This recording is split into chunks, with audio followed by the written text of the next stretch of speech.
Petro. Waliwaita watavuka ile bahari ya Shamu. Waliwaambia hawatatoka jangwani. Waliwaambia ile ukuta hawataipita. Lakini kwa neema ya Mungu walipita. Ndio pale Musa wakati wana wa Israeli wanungunikia kula mjangwani, akupaita tena jangwani. Akapaita Masa. Bwana asifiwe sana. Akapaita Masa.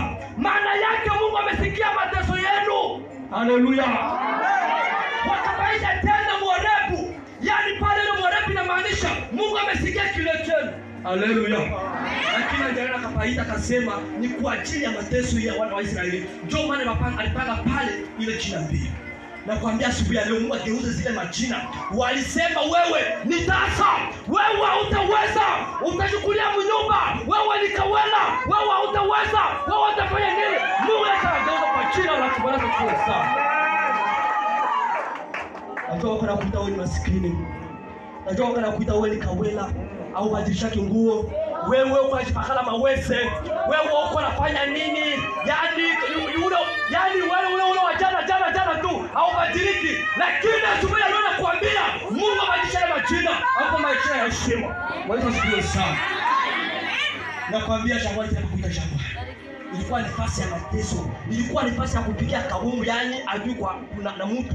Yani ni nafasi ya entraînement. Lakini Mungu yeye Musa akapaigoza akapaita Masa. Kwa kuwa Mungu pale alijua akawasaidia. Bwana asifiwe sana. Ninapokumbuka wakati wa Daudi na Goliath, wakati anateremka mtere, anashuka mplane. Anashuka aende kupambana na Goliath. Daudi angekuwa na nguvu za Mungu, Yesu angetoka pale. Kwa kuwa alikuwa na Mungu mzima ambao walipata na sharibu, lakini Mungu akabadilisha majina yao, akawaita nimesikia maombi yenu, nimesikia mateso yenu, hamko tena watu wa mateso, mmekuwa watu wa furaha. Haleluya. Wakati walipita bahari ya Shamu na jua, Miriam alikamata izezi. Akaanza kumwimbia, nitawimbi ya Bwana kwa furaha, kwa sababu alishinda shetani. Haleluya. Bwana asifiwe. Na watu mpendwa uombe Mungu ageuze yale alikuwa makali kwako yakuwe mema. Amen. Haleluya. Karibu usiye kushinda, bali wewe ushinde. Haleluya. Amen.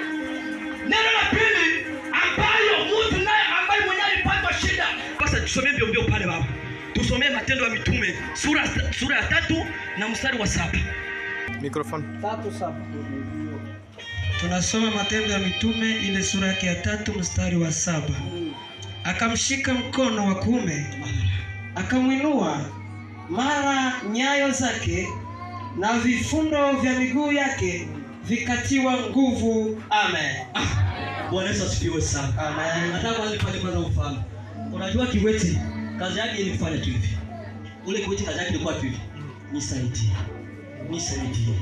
Nisaidie. Ndio kula hangeweza. Bwana tusaidie sana. Amen. Lakini wakati Petro na Yohana wakati wako wanaelekea hekaluni, ule kiwete kila chaque jour. Hapana wazee Mungu siku ya kupitisha. Chaque jour kila siku itwae kwa Mungu. Ule kiwete alikuwa anapeleka. Hapana wazee ajipeleke. Ni kupelekwa. Bwana tusaidie sana. Sasa ule kiwete akaweka kwenye mlango mzuri wa hekalu. Hapana waumbaji mzuri.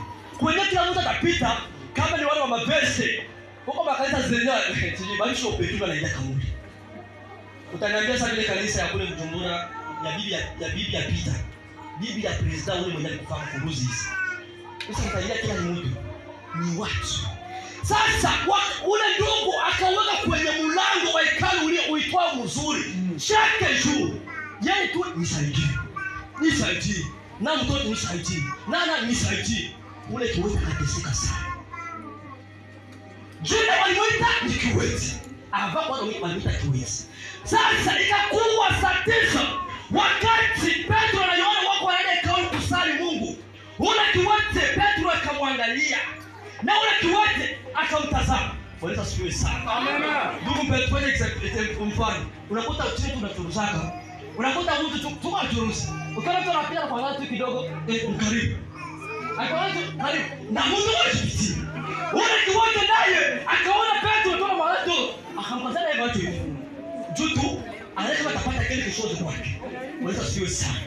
Wala kila siku Petro akasema, akamjibu sasa, sisi hatuna pesa wala dhahabu, lakini kile tuko nacho hiki, kile tuko nacho tu ndio kitakupa. Haleluya. Sitakupa ngome na sina ngome. Sitakupa telefoni na sina telefoni. Sitakupa nguo na sina nguo. Ni lazima nikupe ambacho nilicho nacho. Kama vile asubuhi ndio nilikuja kujenga kupatia neno la Mungu. Haleluya. Sitakupa franga na sina franga. Wala kiwate Petro akamwambia, "Kenye tuko nacho ndio tutakupa." Kwa kweli Petro wakamwambia, "Kwa jina la Yesu Kristo wa Nazareti, usimame." Unasikia? Usimame. Baada ya kumpa muujiza pale. Angalia tu simama. Sasa Mungu anatetemeka mguu huko kama mko sambarazi. Utasimama nje.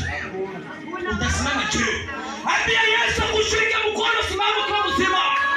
Haleluya. Kama mgonjwa miaka mingi, kama umesumbuliwa na nini, ambia Yesu leo ageuze maisha yako. Haleluya. Asikwambie tu msimame. Sasa simama ile niko na siwezi. Niko na jirani yangu Burundi, nikiwete. Sasa yeye yani imbu yake. Kwani kosa baraza sana. Mbele anatembea, ipo kwa na beki mbili. Kama kwa na beki bwana hawezi tembea. Atomwambia $100 ile kamati hawezi. Ni lazima toka kamati zile beki mbili, ndio aanze kwenda kwa ruka. Wala kiwete naye, wala Petro akamwambia simama, lakini atampa muujiza. Angemwambia tu simama tena anashinda Petro. Esi kile kiwete angetembea. Hapana. Lakini akamshika mkono wake, akamwambia kiwete na kushika mkono kwa jina la Yesu Kristo wa Nazareti, tembea. Haleluya. Haleluya. Yesu tukuachie njiani. Mimi msitoa mtana mwambia kama Mungu siache njiani. Maana wana sira kuwataka njiani. Niko na mimi nifikishe mahali nataka. Haleluya. Amen. Walo kinya kuti bwana wana Yesu Mungu. Haleluya. Niko namwambia Mungu, hakika na mimi nilikuwa mwimbaji mashuhuri katika taifa, katika ulimwengu wote. Haleluya. Maana yuko live asikia nyimbo zangu. Ni kwa sababu niko namwambia Mungu niwezeshe usiache njiani. Baba yangu anasema kwenye safika na miguu yangu nilipo sauti yangu patike. Haleluya. Na uko naambia Mungu nini? Uko namwambia nini ndugu mpendwa? Angalia ambacho kienda mkumbusha kwa Mungu wakati Dorokasi, wakati wanamwambia wanataka kufa. Aliambia Petro, anamwambia Mungu, kumbuka vile niko nakutolea. Niko natolea wajane manguo, niko na wasaidia. Nini? Esa kufufuka tena. Alifufuka. Esa kufufuka wa ndugu wapendwa. Wewe uko namkumbusha Mungu nini? Ambia Mungu leo, ambia Yesu Kristo akushike mkono. Godoro yako leo, akwambie chukua godoro lako na uweke. Maana ukishaomba siku nyingi zimetosha. Sasa ni lazima umwambie Mungu unijibu. Ahadi ambazo alizokuahidia zitimilike sasa. Bwana asifiwe sana.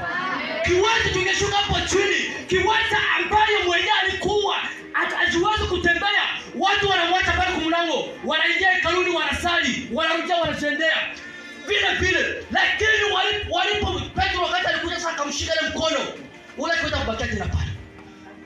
Baba Jacques. Haleluya. Ule kiwete kama alifika naanza mfuata Petro na Yohana. Haleluya. Haleluya. Je, naona mfuata Yesu Kristo? Je, naona mfuata Yesu Kristo? Petro ule kiwete akasema, haijalishi tena nibakie pale. Maana kwenye nilikuwa nafasi ya mateso, nafasi kwenye nimesarauliwa. Ni lazima sasa na mimi niingie hekaluni, watu wanione kama ni yule aliko tena ule wa jana. Haleluya. Ambia Mungu mambo ya jana sikuwe tena ya leo. Haleluya. Ule kiwete akaingia hekaluni. Unajua aliingia na nini? Aliingia hekaluni. Iko na ruka. Cha na mimi nimepona kwa jina la Yesu. Amen. Ule kiwete kaingia hekaluni, akicheza, akiruka, akitoka kienda huku, anaenda huku, anasema Mungu ameniokoa. Bwana Yesu asifiwe sana. Haleluya. Wote akakamata samani ya Yesu Kristo. Kuna wengi wanaona wanawatendea miujiza kusema shukuru. Anaenda kwanza kupomba. Watu wanakuta anapata diploma. Ndio wale kwa watu wane wenye ukoma. Baadhi ya wale watu wane